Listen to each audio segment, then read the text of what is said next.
Auzubillahiminash-shaytanir-rajim. Bismillahir-rahmanir-rahim. Assalamu alaikum. Students, my name is Akib Maqsood Hashmi. I am from PCHS Foundation Boys College. बेटा last time हमने first physics में chapter 3 motion start किया था। वहाँ पे हमने motion के बारे में इंट्रोडक्शन दिया था, मोशन की डेफिनेशन बताई थी और साथ साथ हमने मोशन के साथ साथ डिस्टेंस, डिस्प्लेसमेंट और वेलोसिटी को हमने डिस्कस किया था। फिर आज हम लेक्चर 2 की बात कर रहे हैं। लेक्चर 2 जो मोशन से रिलेटेड है, इसमें हम वेलोसिटी से ही आगे कंटिन्यू करेंगे। फिर हमने लास्ट टाइम बताया था कि जब बॉडी एक जगह से दूसरी जगह जाती है तो अपनी पोजीशन चेंज करती है, इसको हम मोशन में कहते हैं। और मोशन के दौरान बॉडी के दरमियान दो पॉइंट्स के दरमियान जो मिनिमम डिस्टेंस होता है उसको डिस्प्लेसमेंट और अनडायरेक्शनल डिस्टेंस को डिस्टेंस का नाम दिया था। बेटा जब बॉडी एक पॉइंट से दूसरे पॉइंट तक जा रही है तो कुछ ना कुछ टाइम कंज्यूम कर रही है। डिस्प्लेसमेंट और टाइम के रेशियो को हमने वेलोसिटी का कहा था। बेटा एवरेज वेलोसिटी की बात की थी तो एवरेज वेलोसिटी हमने क्या कही थी कि change in displacement with respect to time. बेटा कितना डिस्प्लेसमेंट कवर किया कितने टाइम में, उसको हम एवरेज वेलोसिटी कहते हैं। फॉर्मूला क्या बताया था भी, एवरेज बराबर होता है delta t upon delta T. बेटा डेल्टा से हमारा चेंज इन डिस्प्लेसमेंट और डेल्टा टी से हमारा चेंज इन टाइम। लेकिन किसी खास टाइम पे बॉडी की वेलोसिटी को हमने इंस्टेंटेनियस वेलोसिटी का नाम दिया था। किसी खास टाइम, पर्टिकुलर टाइम पे जो बॉडी की वेलोसिटी होती है उसको हम इंस्टेंटेनियस वेलोसिटी कहते हैं। बट यहाँ पे हमने लेक्चर को क्या किया था, स्टॉप किया था और कहा था कि नेक्स्ट टाइम से हम इस लेक्चर को आगे कंटिन्यू करेंगे। बेटा पहले हम इस चीज़ को थोड़ा एक एग्जाम्पल की मदद से समझने की कोशिश करते हैं कि एवरेज और इंस्टेंटेनियस वेलोसिटी क्या है। बट इंस्टेंटेनियस वेलोसिटी के लिए फॉर्मूला हमने क्या बताया था, भी instantaneous is equal to limit delta t upon delta. बेटा अगर हम ग्राफ बनाएं किसके दरमियान, टाइम और डिस्टेंस के दरमियान। फर्स्ट करें हमने ग्राफ प्लॉट किया टाइम और डिस्टेंस के दरमियान और कर्व की शेप बन रही है। बेटा ये ग्राफ मुख्तलिफ टाइम पर मुख्तलिफ बॉडी के डिस्टेंस को रिप्रेजेंट कर रहा है। हमने इस ग्राफ पे दो पॉइंट लिए। बेटा रेड कलर की लाइन जब एक्स एक्सिस यानी टाइम एक्सिस पे कट कर रही है तो उस टाइम को t1 का नाम दे दिया। हमने सपोज कर लिया कि t1 आपके पास क्या है, 5 सेकेंड। बेटा y एक्सिस यानी डिस्टेंस एक्सिस पर इसकी हम d1 कहेंगे और d1 आपके पास इसके बराबर सपोज कर लिया 20 मीटर। बेटा इस ग्राफ के ऊपर हमने एक और पॉइंट सपोज किया जिसे हम व्हाइट कलर की लाइन से रिप्रेजेंट कर रहे हैं। ये व्हाइट कलर की लाइन एक्स एक्सिस पे जहाँ पे कट कर रही है, टाइम एक्सिस पे जहाँ पे कट कर रही है उसको हम t2 कह रहे हैं। फर्स्ट कर लिए t2 आपके पास कितना है बेटा, 10 सेकेंड। और y एक्सिस यानी डिस्टेंस एक्सिस पर ये जहाँ पे इंटरसेक्ट करेगी इसको हम d2 कहेंगे। सपोज कर लिए d2 आपके पास कितनी, 40 मीटर। पहले हम बात करते हैं इंस्टेंटेनियस। किसी खास लम्हे पर वेलोसिटी को इंस्टेंटेनियस कहते हैं। बेटा वहाँ पर हम चेंज इन टाइम की बात नहीं कर रहे होते। बेटा मिसाल के तौर पर t1 वो टाइम है जिस पर बॉडी का डिस्टेंस कितना था, 20 मीटर था। ये खास टाइम की बात की जा रही है कि t1 5 सेकेंड, जब 5वां सेकेंड था मोशन का, उस वक्त बॉडी का डिस्टेंस 20 मीटर था। तो 5वें सेकेंड पर इंस्टेंटेनियस वेलोसिटी कैसे निकालोगे बेटा, t1 को हम t1 से डिवाइड कर दें तो वो v1 के इक्वल हो जाएगा। तो आपके पास v1 is equal to d1 upon t1 is equal to 20 upon 5 is equal to 4 metre पर सेकेंड। तो बेटा आपके पास v1 की वैल्यू कितनी आ रही है, 4 मीटर पर सेकेंड आ रही है। इसी तरीके से अगर मैं t2 निकालूं, टाइम t2 यानी 10 सेकेंड पर वेलोसिटी निकालूं तो ये भी खास टाइम के ऊपर वेलोसिटी की बात की जा रही है। तो उसके लिए आप क्या करोगे बेटा, d2 को t2 से डिवाइड करेंगे तो बेटा ये आपके पास v2 के इक्वल होगा। तो बेटा खास टाइम यानी t2 पर इंस्टेंटेनियस वेलोसिटी को v2 का, इसकी वैल्यू कितनी आ रही है, 4 मीटर पर सेकेंड आ रही है। तो बेटा इंस्टेंटेनियस वेलोसिटी निकालने के लिए हम चेंज इन टाइम की बात नहीं करते बल्कि एक खास टाइम पर बॉडी की वेलोसिटी को डिफाइन करते हैं। बेटा वो खास टाइम पर जो बॉडी की वेलोसिटी होती है उसको हम क्या कहते हैं, इंस्टेंटेनियस वेलोसिटी कहते हैं। उसको हम क्या कहते हैं बेटा, इंस्टेंटेनियस वेलोसिटी कहते हैं। लेकिन अगर आप एवरेज वेलोसिटी निकालना चाह रहे हो तो बेटा एवरेज वेलोसिटी निकालने के लिए हम चेंज इन टाइम की बात करते हैं। मिसाल के तौर पर इस पूरी मोशन में दो पॉइंट्स हैं t1 और t2 और d1 और d2। बेटा चेंज निकालने के लिए d2 में से d1 माइनस करेंगे और t2 में से t1 माइनस करेंगे। तो एवरेज वेलोसिटी निकालने के लिए आप क्या करोगे, delta f d upon delta t की बात करोगे। डेल्टा टी कैसे कैलकुलेट करेंगे, d two minus d one divided by t two minus t one के। बेटा डी टू की वैल्यू 40 और डी वन की वैल्यू कितनी है 20, टी टू की वैल्यू 10 और टी वन की वैल्यू 5। तो बेटा 20 डिवाइडेड बाय 5, आपके पास आंसर कितना आ जाएगा बेटा, 4 मीटर पर सेकेंड आ जाएगा। अब बेटा देखो यहाँ पर जो वेलोसिटी आई है इंस्टेंटेनियस वैल्यू खास टाइम यानी t1 5वें सेकंड पर बॉडी की वेलोसिटी 4 मीटर सेकंड, जबकि t2 यानी 10वें सेकंड मोशन के उस वक्त भी वेलोसिटी कितनी आ रही है बेटा, 4 मीटर पर सेकंड आ रही है। जबकि ओवरऑल मोशन की बात करें तो change in time with change in displacement with respect to change in time average velocity भी कितनी आ रही है बेटा, 4 मीटर पर सेकंड आ रही है। तो बेटा इस एग्जांपल में इंस्टेंटेनियस वैल्यू और एवरेज वैल्यू दोनों क्या आ रही है बेटा, सेम आ रही है। ये ज़रूरी नहीं है कि इंस्टेंटेनियस और एवरेज वैल्यू सेम हो। बेटा मैं यहाँ पे वैल्यू चेंज करूँगा तो मे भी पॉसिबल t1 t2 के बराबर ना, सॉरी v1 v2 के बराबर ना हो और एवरेज वैल्यू इंस्टेंटेनियस के बराबर ना हो। तो बेटा दो कंडीशन बनी, या तो एवरेज वैल्यू और इंस्टेंटेनियस वैल्यू आपस में बराबर होती हैं, या तो एवरेज वैल्यू और इंस्टेंटेनियस वैल्यू आपस में बराबर नहीं होती। बेटा अगर एवरेज और इंस्टेंटेनियस वैल्यू आपस में बराबर होती हैं तो उसको हम यूनिफॉर्म वेलोसिटी कहते हैं, और अगर बराबर नहीं होती तो इसको हम इंस्टेंटेनियस सॉरी वेरिएबल वेलोसिटी कहते हैं। तो बेटा वेलोसिटी एवरेज होती है, इंस्टेंटेनियस होती है, या फिर यूनिफॉर्म होगी। यूनिफॉर्म वेलोसिटी के लिए बॉडी की एवरेज वेलोसिटी और इंस्टेंटेनियस वेलोसिटी दोनों सेम होनी चाहिए। अगर मोशन के दौरान बॉडी इस कंडीशन में है कि उसकी एवरेज और इंस्टेंटेनियस वैल्यू दोनों सेम आ रही है तो बेटा ऐसी वेलोसिटी को हम यूनिफॉर्म वेलोसिटी कहते हैं। If average and instantaneous value of velocity are same, then body move with uniform velocity. बेटा यूनिफॉर्म वेलोसिटी के लिए कंडीशन क्या बताए बेटा, एवरेज और इंस्टेंटेनियस दोनों की वैल्यू क्या होनी चाहिए बेटा, सेम होनी चाहिए। अगर ये सेम होगी तो बॉडी कैसे मोशन कर रही होगी, यूनिफॉर्म वेलोसिटी से मोशन कर रही होगी। इन केस अगर एवरेज और इंस्टेंटेनियस वैल्यू आपस में इक्वल ना हो, बराबर ना हो, तो बॉडी की वेलोसिटी वेरिएबल वेलोसिटी कहलाती है। During motion, the instantaneous velocity and average velocity of a body are not same, then body move with variable velocity. तो इसका मतलब क्या होगा, बॉडी कैसे मूव कर रही होगी बेटा, वेरिएबल वेलोसिटी के साथ मूव कर रही होगी। बेटा वेरिएबल वेलोसिटी के लिए क्या कंडीशन है कि एवरेज और इंस्टेंटेनियस वैल्यू दोनों आपस में इक्वल नहीं होनी चाहिए। तो बेटा वेलोसिटी बेसिकली जो कॉन्सेप्ट है वो वेलोसिटी रेशियो है डिस्प्लेसमेंट और टाइम का। अगर डिस्टेंस और टाइम की रेशियो निकालते हो तो वेलोसिटी नहीं कहेंगे, उसको स्पीड कहेंगे। यानी डायरेक्शनल क्वांटिटी और टाइम की रेशियो निकाल लो, डिस्प्लेसमेंट और टाइम की रेशियो निकाल लो तो वेलोसिटी कह दिया, जो खुद डायरेक्शनल क्वांटिटी है, वेक्टर है। जबकि इन डायरेक्शनल की बात की जाए, डायरेक्शनल की बात की जाए तो डिस्टेंस और टाइम की रेशियो डायरेक्शनल स्पीड की इक्वल होती है। बेटा हमने एवरेज वेलोसिटी की बात की, यूनिफॉर्म की बात की, वेरिएबल की बात की और इंस्टेंटेनियस की बात की।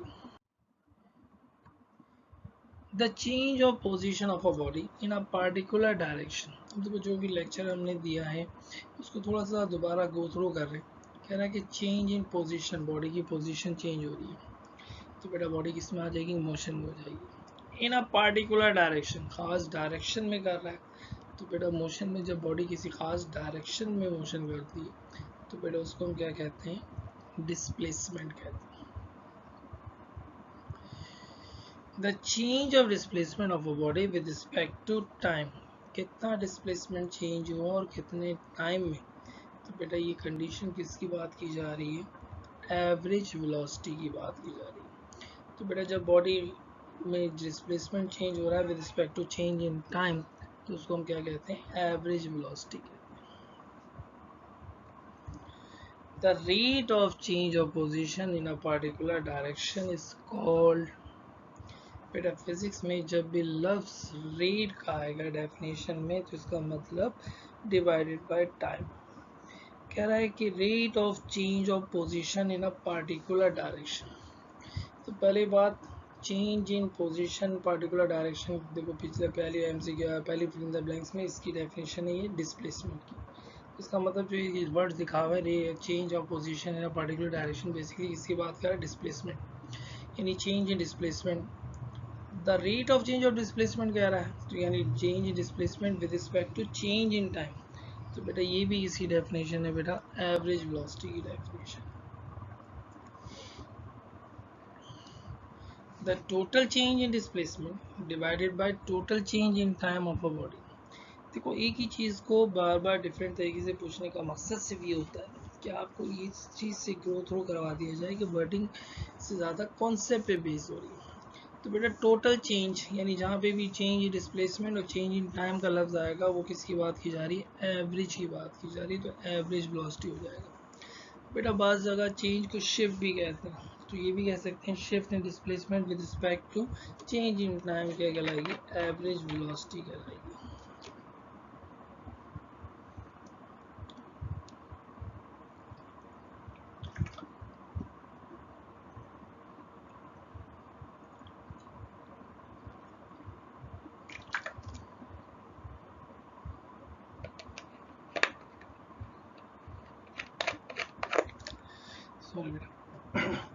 The velocity of a body for a particular time is, अब तो खास टाइम पे बात की जा रही है वेलोसिटी की, तो इसका मतलब ये किसकी बात कर रहा होगा बेटा, इंस्टेंटेनियस की बात कर रहा होगा। तो velocity of a body for a particular time is known as instantaneous velocity। The average velocity of a body for a short time value, ये small time interval, फिर देखो किसकी बात कर रहा है, ख़ास लम्हे की, बहुत ही छोटे टाइम की। चेंज का लफ्ज़ यूज़ नहीं कर रहा, शॉर्ट का लफ्ज़ यूज़ कर रहा है, चेंज का लफ्ज़ नहीं बात की जा रही, तो ये इंस्टेंटेनियस की बात की जा रही है। कह रहे थे velocity of a body is uniform. Velocity uniform कब होती है, अभी बताया था कि जब उसकी एवरेज और इंस्टेंटेनियस वैल्यू क्या होनी चाहिए बेटा, सेम होनी चाहिए, इक्वल होनी चाहिए। When average and instantaneous value of the velocity are equal, कह रहे हैं सेम, कह रहे हैं एक ही बात है। कह रहा है the velocity of a body is dash when average और instantaneous value velocity are not same. भाई सेम थी तो यूनिफॉर्म थी, और सेम नहीं है तो क्या हो जाएगी बेटा, वेरिएबल हो जाएगी। तो बेटा ये किसकी बात कर रहा है, वेरिएबल वेलोसिटी की बात कर रहा है। बेटा देखो वेलोसिटी वेरी हो रही है, चेंज हो रही है, तो बेटा जब वेलोसिटी चेंज होती है तो जो फिजिकल क्वांटिटी प्रोड्यूस होती है उसको हम एक्सेलरेशन कहते हैं। बेटा एक्सेलरेशन बेसिकली वेलोसिटी और टाइम की रेशियो को कहते हैं। लेकिन एक्सेलरेशन जिस तरह हमने वेलोसिटी के बारे में कहा था कि एवरेज होता है या इंस्टेंटेनियस होता है, इसी तरह एक्सेलरेशन भी एवरेज होता है या फिर इंस्टेंटेनियस होता है। बेटा एवरेज और इंस्टेंटेनियस के दरमियान डिफरेंस हम पहले भी बता चुके हैं, एग्जाम्पल से क्लियर भी किया है, तो अब यहाँ पे वही चीज़ दोबारा, तो अब इतनी ब्रीफ डिस्क्रिप्शन की तरफ नहीं जाएंगे। बेटा देखो एवरेज के लिए क्या कहा जाएगा, चेंज इन टाइम। अब किसके अंदर चेंज मैं देख कैलकुलेट कर रहे हैं, वेलोसिटी में change with respect to change in time, average acceleration कहलाता है। The change in velocity with respect to time is known as average acceleration. इसको बेटा आप rate of change of velocity is known as average acceleration कह सकते हैं। बेटा physics में हमने कहा था कि रेट का लफ्ज़ कहाँ यूज़ किया जाता है, जहाँ पर टाइम से डिवाइड किया जा रहा है। तो एवरेज व एक्सेलरेशन की फॉर्मूला क्या बनेगा, बेटा चेंज को डेल्टा से दायर कर रहे हैं तो ए एवरेज बराबर हो जाएगा delta V upon delta T. तो आपके पास average acceleration change in velocity with respect to change in time कहलाता है, इसको हम एवरेज एक्सेलरेशन कहते हैं। बेटा लेकिन अगर बॉडी का एक्सेलरेशन किसी खास टाइम पे निकाला जाए तो उसको इंस्टेंटेनियस एक्सेलरेशन कहते हैं। या ये कह लो कि एवरेज एक्सेलरेशन की वैल्यू बहुत ही शॉर्ट टाइम इंटरवल के लिए बात की जाए तो उसको आप क्या कहोगे, इंस्टेंटेनियस एक्सेलरेशन कहोगे। The acceleration of a body for a particular time is known as instantaneous acceleration. किसी खास टाइम पे बॉडी के एक्सेलरेशन को हम क्या कहते हैं बेटा, इंस्टेंटेनियस एक्सेलरेशन कहते हैं। बेटा बॉडी का एक्सेलरेशन बहुत ही शॉर्ट टाइम इंटरवल के लिए जो कैलकुलेट किया जाता है उसको आप इंस्टेंटेनियस एक्सेलरेशन कहोगे। इंस्टेंटेनियस एक्सेलरेशन एवरेज वेलोसिटी की वैल्यू बहुत ही शॉर्ट टाइम इंटरवल के लिए। आप इस फॉर्मूले को इस तरह लिख सकते हो कि ए इंस्टेंटेनियस बराबर होगा limit delta t tends to 0 average acceleration. देखो ए इंस्टेंटेनियस बराबर है limit delta t tends to 0। Dv upon d का फॉर्मूला किसका था बेटा? Average acceleration. यहाँ पर ए एवरेज भी लिखा जा सकता है बेटा। लास्ट टाइम भी बताया था कि delta t tends to 0, limit tends to 0 से मुराद क्या है? वो चेंज जो तकरीबन ना होने के बराबर हो बेटा। ऐसा चेंज जो हो लेकिन ना होने के बराबर। यानी फर्ज करो किसी के पास 1 करोड़ रुपए हैं, उसमें से 1 पैसा उससे गिर गया। देखो 1 पैसे की 1 करोड़ के सामने कोई फर्क नहीं है, लेकिन 1 पैसा चेंज हुआ है। ये वो चेंज है जिसे हम मेजर नहीं कर रहे, जिसे हम काउंट नहीं कर रहे, तो इसको हम क्या कहते हैं? Change tends to 0। यानी ऐसा चेंज जो तकरीबन ना होने के बराबर हो, उस चेंज को हम क्या कहते हैं बेटा? Delta t tends to 0। तो बेटा एक्सेलरेशन एवरेज होगा कब? जब change in velocity with respect to change in time calculate की जाएगी। इंस्टेंटेनियस एक्सेलरेशन क्या होगा बेटा? The change in velocity with respect to change in time, very short time interval is known as instantaneous acceleration। यानी जब short time interval की बात की जा रही है तो पार्टिकुलर टाइम की बात कर रहे हैं, तो यूँ भी कह सकते हो तो average acceleration of a body for a particular time क्या कहलाएगा?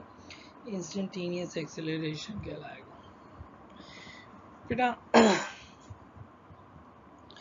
सेम उसी तरीके से अगर एवरेज और instantaneous value of acceleration same होगी तो बॉडी यूनिफॉर्म एक्सेलरेशन के साथ मूव कर रहा होगा। यानी बॉडी की एक्सेलरेशन की इंस्टेंटेनियस वैल्यू और एवरेज वैल्यू दोनों सेम आए तो बॉडी कैसे मूव कर रही होती है बेटा? यूनिफॉर्म एक्सेलरेशन के साथ मूव कर रही होती है। तो बेटा यूनिफॉर्म एक्सेलरेशन के लिए क्या कंडीशन होती है कि एवरेज और इंस्टेंटेनियस दोनों वैल्यू आपस में क्या होनी चाहिए? सेम होनी चाहिए।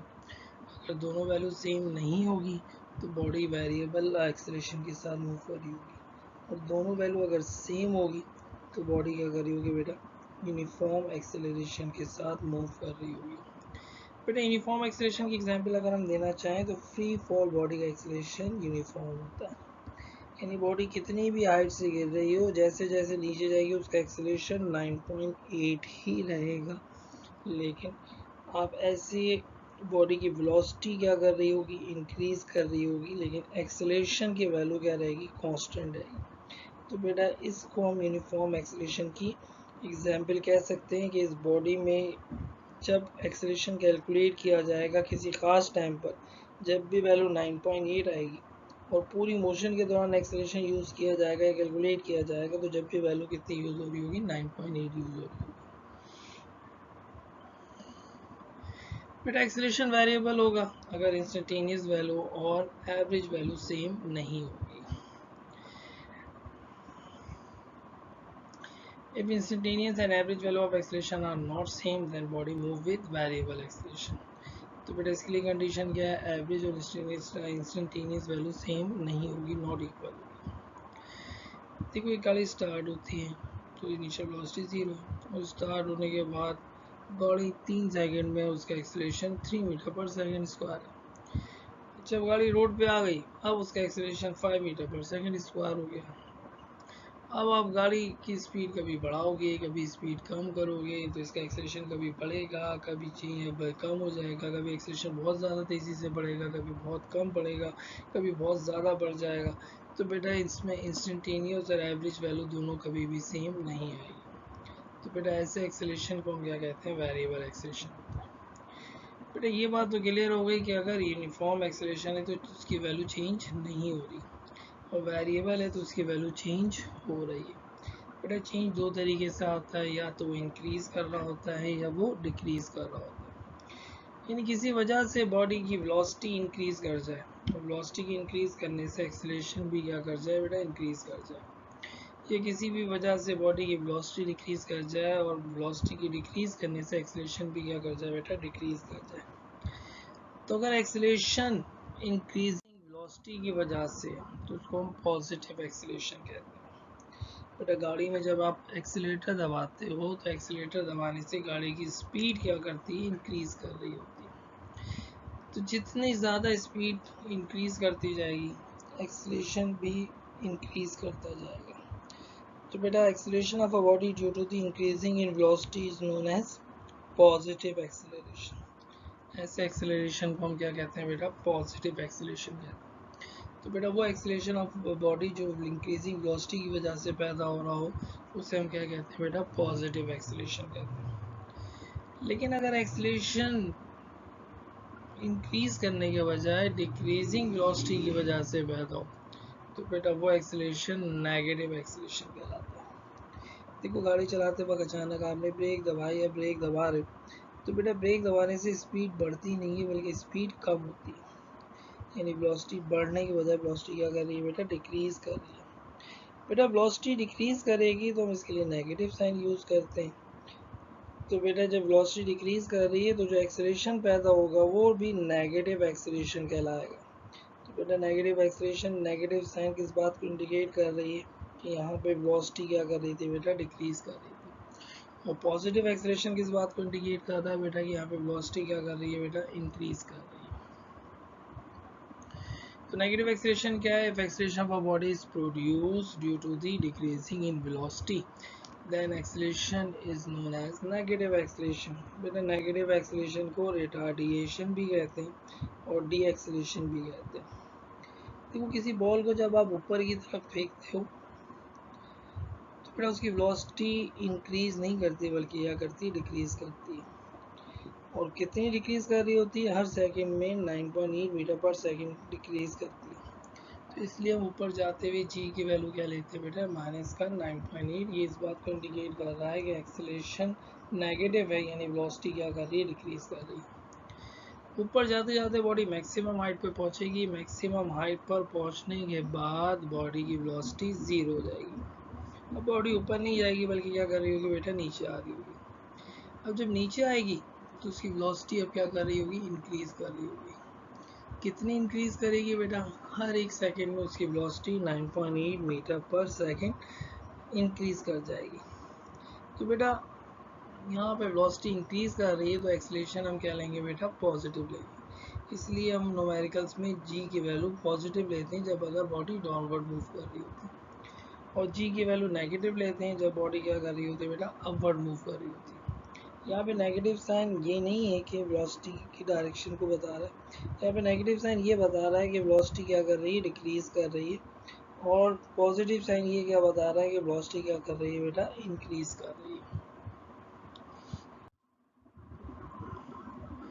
बेटा अगर हम वेलोसिटी और टाइम के दरमियान ग्राफ बना रहे हैं तो ये ग्राफ खुद पूरे एक सिस्टम को क्या कर रहे होते हैं, डिस्कस कर रहे होते हैं। बेटा मैं एक्स एक्सिस पर टाइम लूँ और वाई एक्सिस पर वेलोसिटी लूँ। सबसे पहला वाला ग्राफ जिसमें लाइन स्ट्रेट लाइन है और पॉजिटिव स्लोप के साथ है, यानी जैसे जैसे ऊपर जा रहा हो हाइट क्या कर रही है बेटा, इंक्रीज कर रही है। ये पॉजिटिव स्लोप क्या बता रहा है कि एक्सेलरेशन पॉजिटिव है। पॉजिटिव स्लोप क्या बता रहा है कि एक्सेलरेशन क्या बेटा, पॉजिटिव है। और इस ग्राफ में जो लाइन है वो किस बात को इंडिकेट कर रही है कि एक्सेलरेशन यूनिफॉर्म है। If we plot a graph between velocity and time, the graph represent a line with positive slope। जो ग्राफ जो रिप्रेजेंट किया जा रहा है वो किस बात से रिप्रेजेंट किया जा रहा है, लाइन से, विद पॉजिटिव स्लोप। तो पॉजिटिव स्लोप क्या बता रहा है कि एक्सेलरेशन पॉजिटिव है, और लाइन क्या बता रही है कि एक्सेलरेशन क्या है बेटा, आपके पास यूनिफॉर्म। बेटा ये ग्राफ उल्टा बना हुआ होता है, यानी ऊपर जाने के बजाय नीचे की तरफ डायरेक्शन होती है, यानी जैसे जैसे आगे बढ़ते जाते हैं हाइट कम होती चली जाती है। तो हम यहाँ पे कहते हैं कि स्लोप नेगेटिव है, तो एक्सेलरेशन पॉजिटिव के बजाय नेगेटिव हो जाता है, यानी वेलोसिटी डिक्रीज कर रही होती है। लेकिन लाइन किस बात को इंडिकेट कर रही है कि एक्सेलरेशन क्या है, कांस्टेंट है, uniform.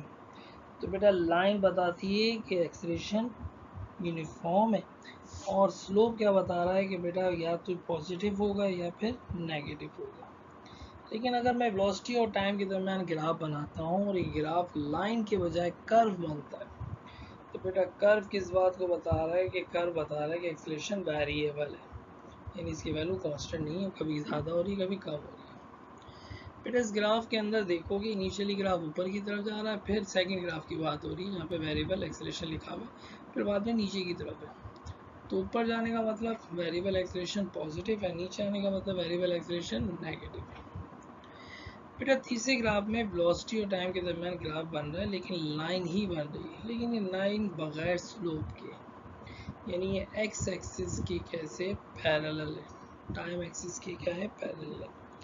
If we plot the graph between velocity and time, a straight line with time axis parallel to the time axis is represent the acceleration is zero, यानी velocity में change नहीं आ रहा और body constant velocity से motion कर रही है और उसका एक्सेलरेशन क्या हो जाएगा बेटा, जीरो हो जाएगा।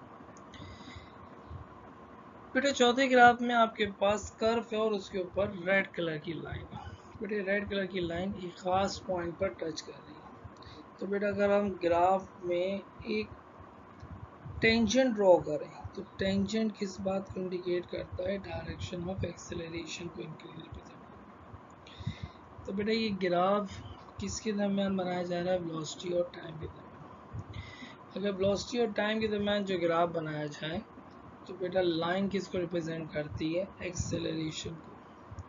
बेटा अगर इस ग्राफ को कंप्लीट बनाएं तो हमारे पास एक शेप बन जाएगी, कर्व बन जाएगा, किसी भी तरह की शेप जो होगी उस शेप का जो इनक्लोज एरिया होगा, तो बेटा इनक्लोज एरिया डिस्टेंस को रिप्रेजेंट करेगा।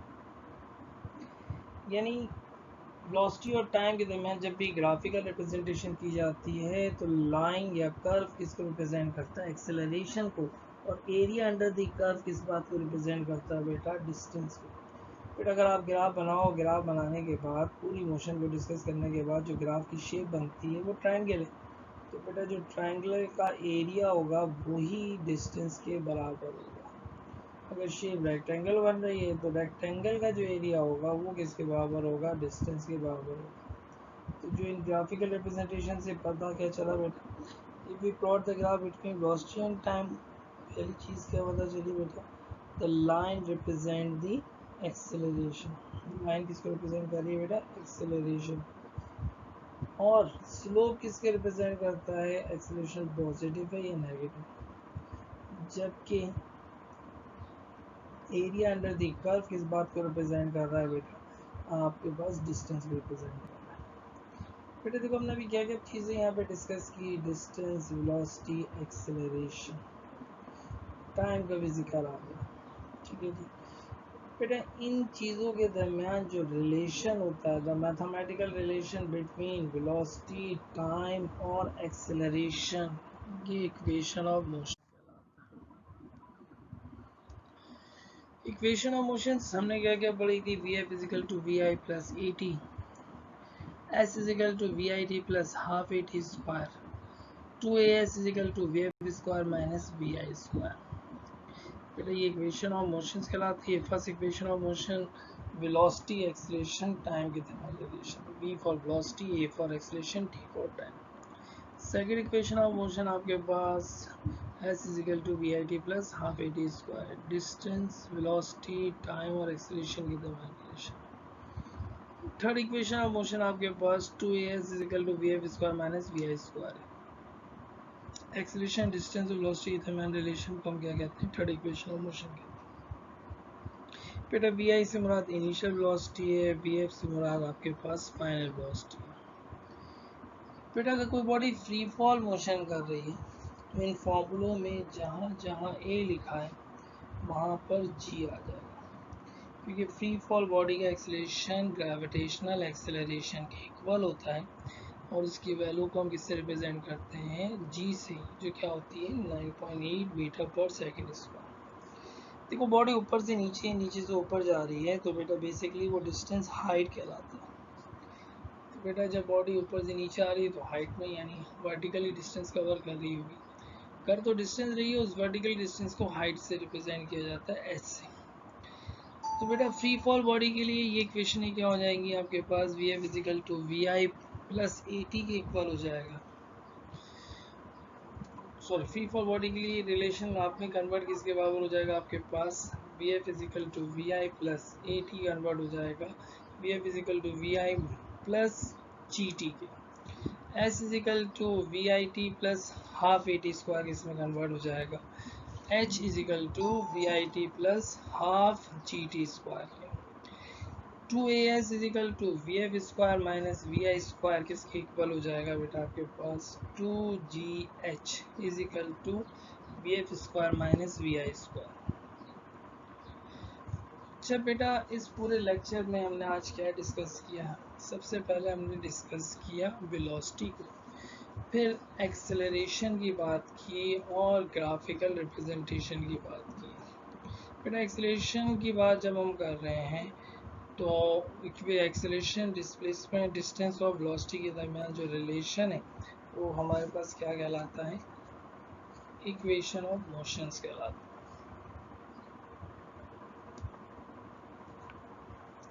इस पूरे लेक्चर को डिस्कस करने के बाद हम इस काबिल हैं कि हम इक्वेशन ऑफ मोशन से रिलेटेड बुक के न्यूमेरिकल्स को कर सकें। तो बेटा नेक्स्ट टाइम इन इंफॉर्मेशन के साथ आप आइए, याद रखा ज्वाइन करेंगे हमें, और ये इक्वेशन ऑफ मोशंस को भी ध्यान में रखिएगा। हम उन न्यूमेरिकल्स को अटैम्प्ट करेंगे जो इस टॉपिक से रिलेटेड है। ठीक है बेटा, थैंक यू, अल्लाह हाफिज़।